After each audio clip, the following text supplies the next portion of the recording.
why I do this to myself, but following the grants is a really, really tough job. I told Grant Stewart that as well, and Grant Tate. They did such a phenomenal job. But it's interesting how the concepts of what the three of us put together kind of tie. Grant Tate talked about it, Grant Stewart talked about it. Really, there's no question, we are 100% in control of our results. And just like our success formula, if you really look at this, the possibilities, the passion, and the results kind of makes up its own formula as well. And if you're searching for something that has my name on it that's a PowerPoint, you will be unsuccessful because there's nothing. I have stuff. I don't have PowerPoints. You got stuff. I got stuff. So I really am thinking about this, and I think it makes a lot of sense, and it kind of makes a little formula in and of itself. Possibilities plus passion equals results.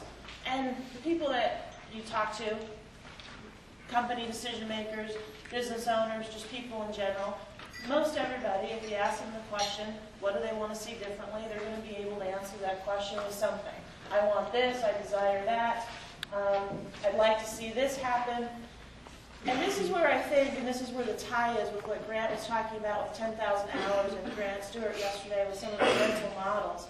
This is where I think the mental models become really important, even down to the devil in the detail of how and the word selection we use in our own self-talk. Because the word selection has a lot to do with the mental model and the picture that we're creating in our head.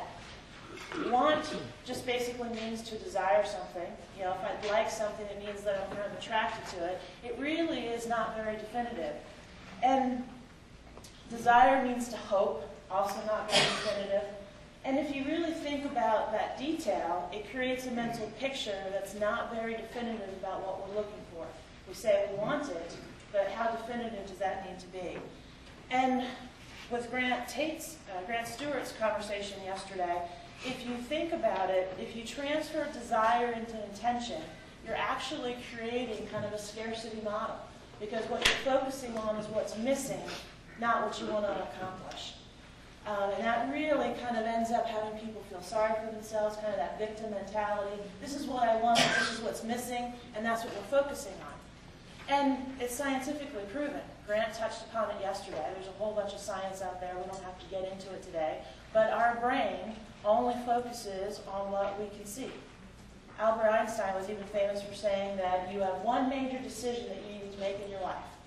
Do you live in a friendly environment or a hostile environment? Whatever you see is what you create. Kind of a goofy example, many of you know that I was brought up on a farm.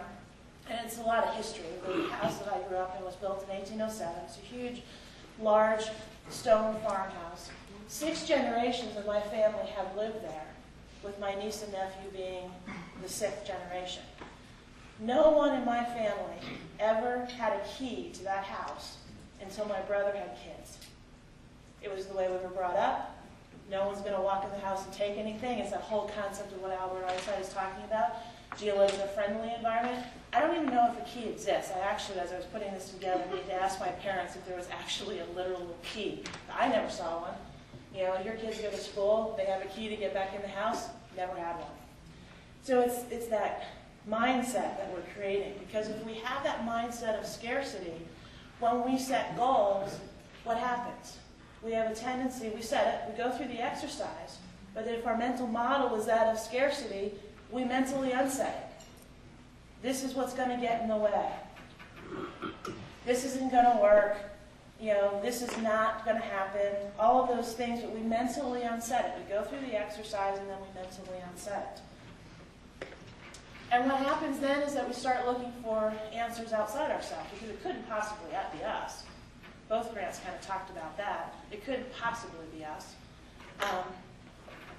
It's got to be outside someplace else. Wayne Dyer had a story, and if you've heard this before, play along, because I think for those who haven't heard, I think it really is a great analogy for the whole concept of looking outside yourself. Picture yourself, you're on your way to the first client, first appointment of the day. You got your keys, all of a sudden power goes out, and you're stumbling to get to the front door. You drop the keys. So now you're in the dark trying to find the keys. Can't find the keys. And you look up, and you look outside, and there's a street light on.